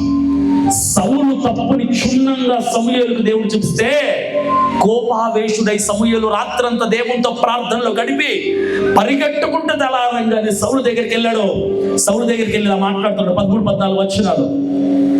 తరువాత అతడు సౌలు వద్దకు రాగా సౌలు, యెహోవా వలన నీకు ఆశీర్వాదము కలుగును గాక, యెహోవా ఆజ్ఞను నేను నెరవేర్చితిని.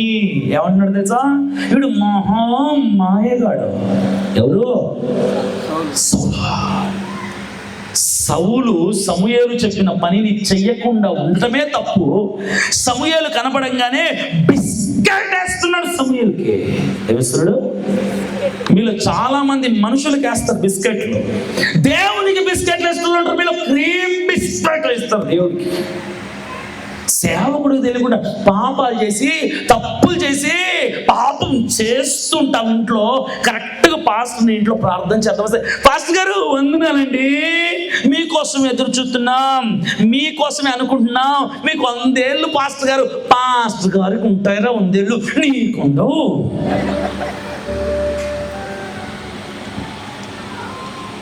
చేసింది చేసి, దేవుడికి ఇష్టం లేదు చేసింది చేసి, పాస్టర్ గారి మీద చూపిస్తే ప్రేమ, పాస్టర్ గారి మీద ప్రేమ చూపించినందుకు మార్పు లేడు దేవుడు. పాస్టర్ గారి నోటి ద్వారా వచ్చిన వాక్యానికి వ్యతిరేకంగా బ్రతుకుతావే, దానికి దేవుడి కోపం. పాస్టర్ గారి ద్వారా దేవుడు మాట్లాడే ప్రసంగాలు ఉంటాయే, వాటిని అనుసరించి బ్రతికితే వేస్తాడు మార్పులు దేవుడు. సమూయేలు మంచిగా చిన్న పిల్లాడికి చెప్పాడు, రే అందరిని లేపేసేయండి నాన్న, ఎవరిని మిగల్చొద్దు, అది దేవుడు చెప్పాడు నాకంటే. సరే, మీరు చర్చిలో ఊపుతారు కదా, బాగా అలవాటు, తలకాయ ఊపడం. ఒకసారి నేను ఒక చర్చిలో ప్రసంగం చేయటానికి వెళ్ళాను. అది చిన్న సంఘం, ఆరంభ దశలో, నేను సేవకు వచ్చిన ఆరంభ రోజులు.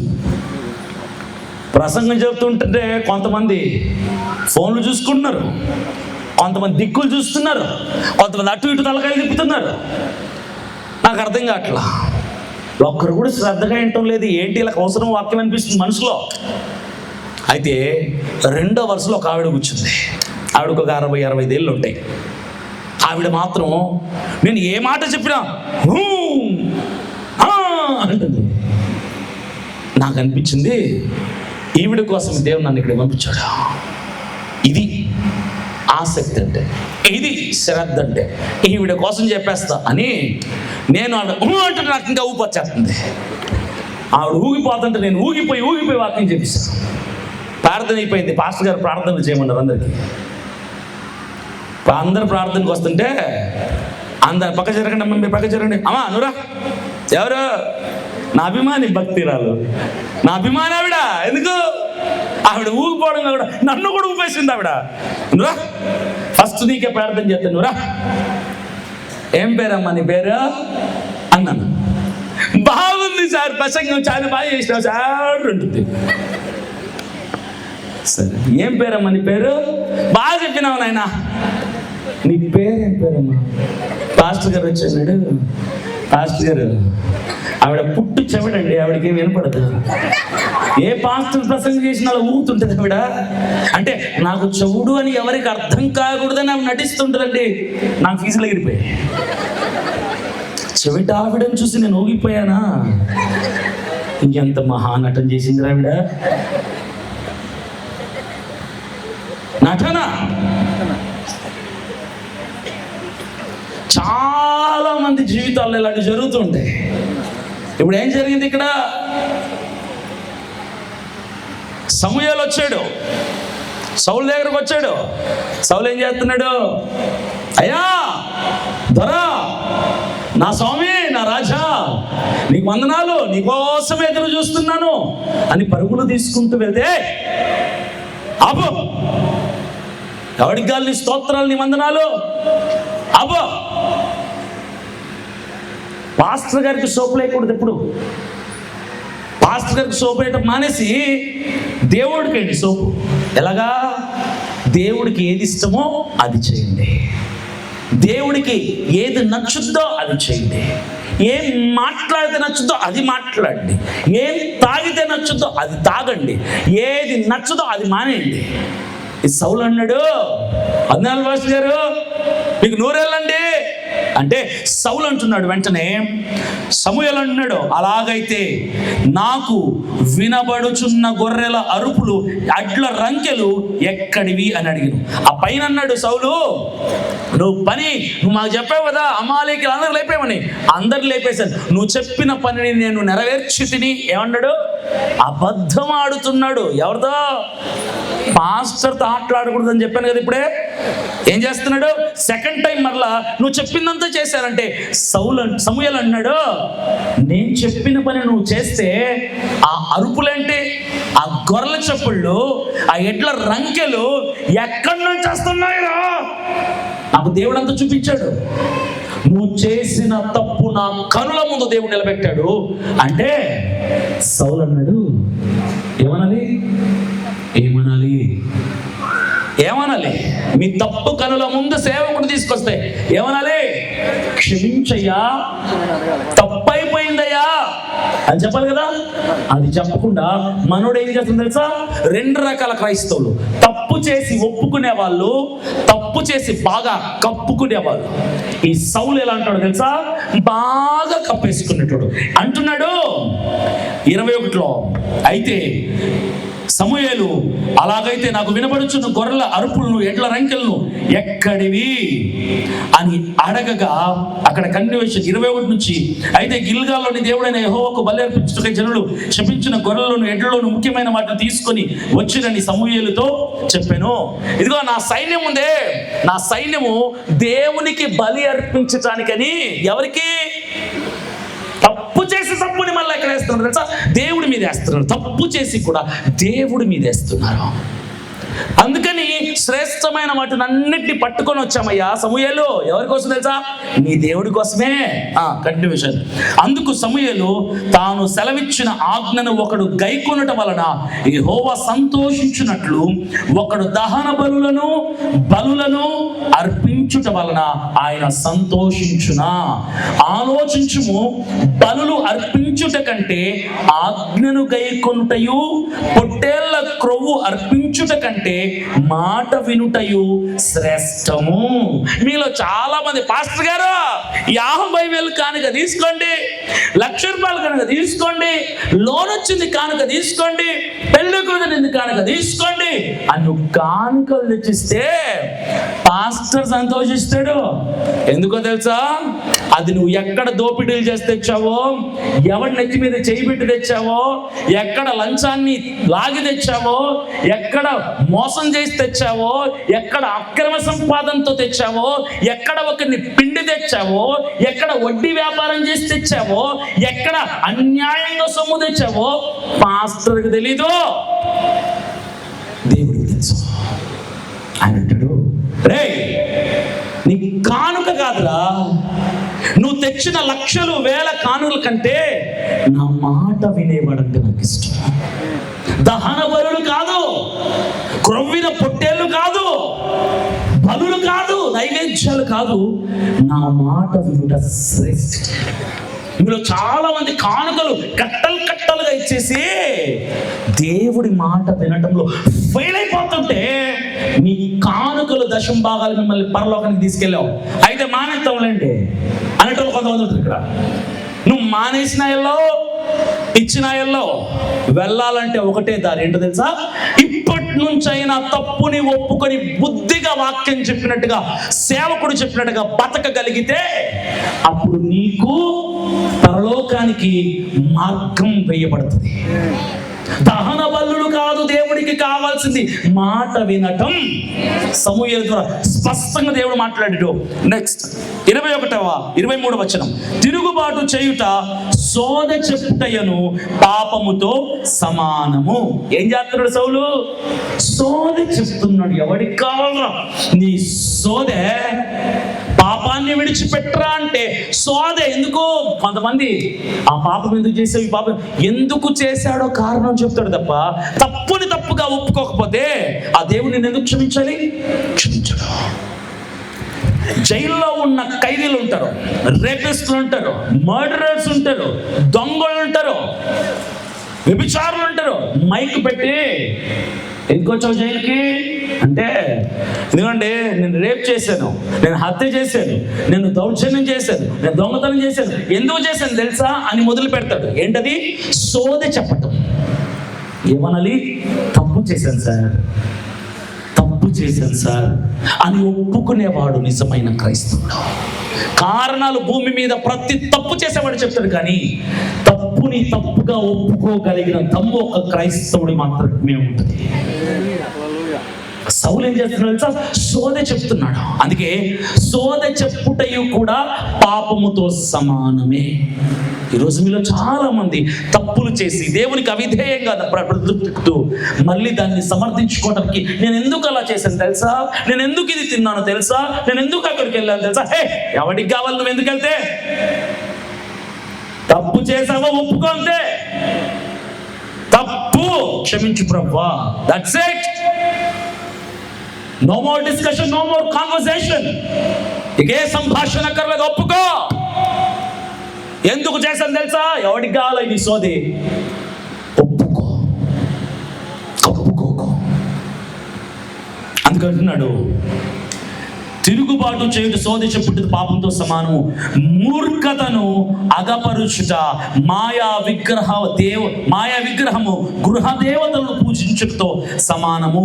యెహోవా ఆజ్ఞను నువ్వు విసర్జించితివి గనుక నీవు రాజుగా ఉండకుండా దేవుడు నిన్ను విసర్జించను. కొలాప్స్ అయిపోయింది.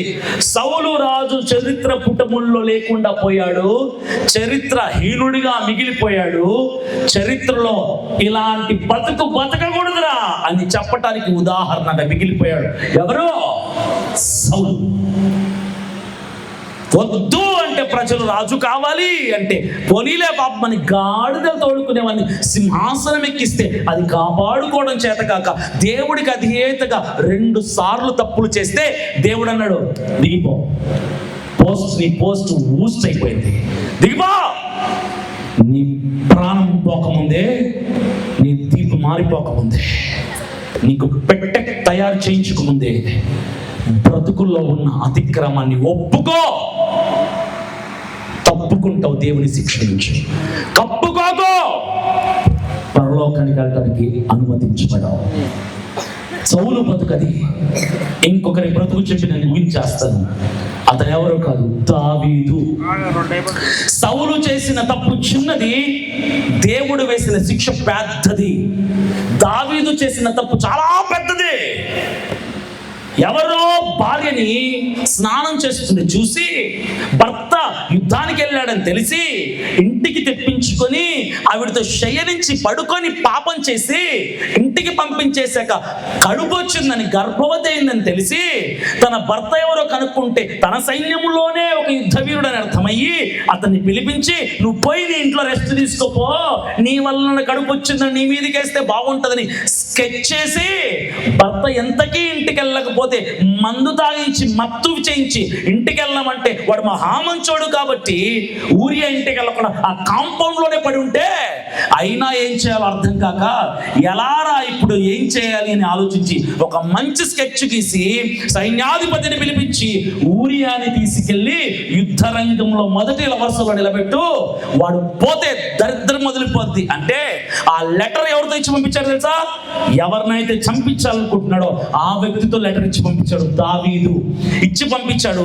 నమ్మకంగా ఎత్తుకెళ్ళి ఆ సైన్యాధిపతికి ఇస్తే అది చూసి అతన్ని ముందు వరుసలో నిలబెట్టాడు. యుద్ధం జరిగింది. మొట్టమొదటిగా ఊరియాని లేపేశాడు. అప్పుడు బెత్షెబా భార్యని తెచ్చుకున్నాడు. ఊరియా భార్యని తెచ్చుకొని, ప్రెగ్నెంట్ కదా, ఇప్పుడు సమాజం దృష్టిలో దయ పొందుకోవటానికి పాపం భర్త చచ్చిపోయాడు, అందుకు ఇంకా తప్పని పరిస్థితుల్లో నేను ఉంచుకుంటున్నా, నేను పెళ్లి చేసుకుంటున్నా, నా రాజ్యంలో తెచ్చుకున్నా, నా కోటలకి తెచ్చుకున్నా. ఎందుకు? ప్రజలు ఏమనుకోవాలండి, రాజు ఎంత మంచోడో, పాపం భర్త చచ్చిపోతే ఆమెకు జీవితం ఇచ్చాడు. భర్తను లేపేసింది ఎవడు? మనోడే. కడుపు చేసింది ఎవడు? ఈయనే. స్కెచ్ చేసింది ఎవరు? ఈయనే. తప్పు మీద తప్పు, తప్పు మీద తప్పు, తప్పు మీద తప్పు, 4 తప్పులు చేశాడు. చిన్నవా పెద్దవా? చాలా పెద్దవి. ఎలాంటోడు తెలుసా?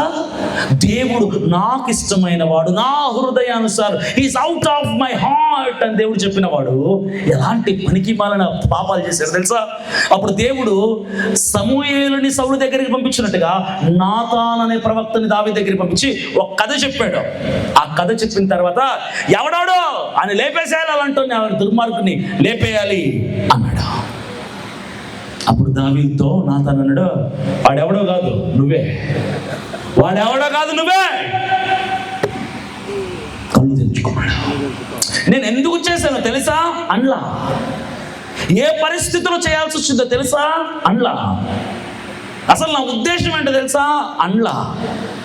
కప్పుకోవటానికి ప్రయత్నించదా. ఏం చేశారు తెలుసా?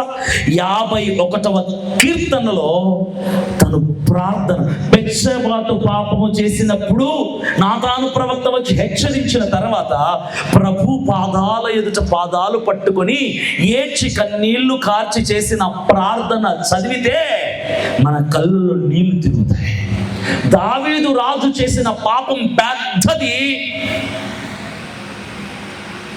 దేవుని క్షమాపణ సంపాదించుకున్నాడు. పెద్ద పాపం చేశాడు, పశ్చాత్తాపడ్డాడు. పశ్చాత్తాపంతో కన్నీళ్లు కారిస్తే పరుపు కన్నీటిలో తేలనాలితే అన్ని కన్నీళ్లు కార్చి, నేను పాపిని ప్రభ, నేను పాపి, నాకు అవకాశం దేవుని బతిమాలుకుంటే దేవుడు క్షమించాడు, మరలా రాజుగా కొనసాగింపు చేశాడు. అంత పెద్ద తప్పు చేశాడు, ఒప్పుకున్న వెంటనే నా దేవుడు కరుణా సంపన్నుడు కాబట్టి క్షమించాడు. సౌలు చిన్న తప్పు చేశాడు, కప్పుకున్నాడు ఒప్పుకోకుండా, దేవుడు చరిత్ర పుటములో లేకుండా చేశాడు. సౌలు చరిత్రహీనుడిగా మిగిలిపోయాడు, దావీదు చరిత్ర కరుడుగా మిగిలిపోయాడు.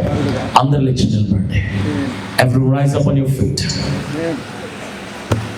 నువ్వు దేవుని దృష్టిలో హీనుడిగా మిగిలిపోవాలనుకుంటున్నావా? దేవుని దృష్టిలో కనుడుగా ఉండాలనుకుంటున్నావా? What's your decision? నీ తీర్మానమే నీ బ్రతుకుని ముందుకు నడిపిస్తుంది. ఇద్దరు రాజులే, ఇద్దరు ఇజ్రాయేలు ఎదుట నిలబడిన వారే, ఇద్దరు రాజుల్ని అభిషేకించిన దైవజనుడు ఒకడే. ఇద్దరు పాపం చేసిన వాళ్ళే. ఒకరు ఒప్పుకున్నారు, క్షమాపణ పొందుకున్నారు. ఒకరు కప్పుకున్నారు, దేవుని శిక్షకు పాత్రులయ్యారు. ఈరోజు నువ్వు కూడా ఎన్నో సందర్భాలు తప్పులు చేశావు, ఆయనకు వ్యతిరేకంగా అతిక్రమములు చేశావు. నువ్వు యాక్సెప్ట్ చేసుకో, confess, repent, realise, come to the presence of God. దేవుని సన్నిధిలో, ప్రభువా నేను సౌలు లాగా ఉండను, దావీదు వంటి వాడనయ్యా, నేను తప్పుని కప్పుకోను, ఒప్పుకుంటాను ప్రభా, దయతో నన్ను క్షమిస్తావా, నా పాపాన్ని క్షమిస్తావా? అందరు కలమండి, ఎవరు కలగదు. ఈ చివరి 2 నిమిషాలు నీ జీవితాన్ని మార్చగలుగుతుంది. ఈ ప్రసంగం నీలో పని చేయాలంటే ఇప్పుడు నువ్వు తీసుకోబోయే తీర్మానమే నిన్ను ప్రసంగంలో నిలబెడుతుంది. చూసావు కదా, సౌలు చేసిన తప్పుని ఒప్పుకోలేకపోయాడు. ఎన్నో సంచాయిషులు చెప్పడానికి, తేనె పూసిన మాటలు చెప్పడానికి, దేవుడు కళ్ళు కప్పడానికి, సోదె చెప్పడానికి ప్రయత్నం చేశాడు.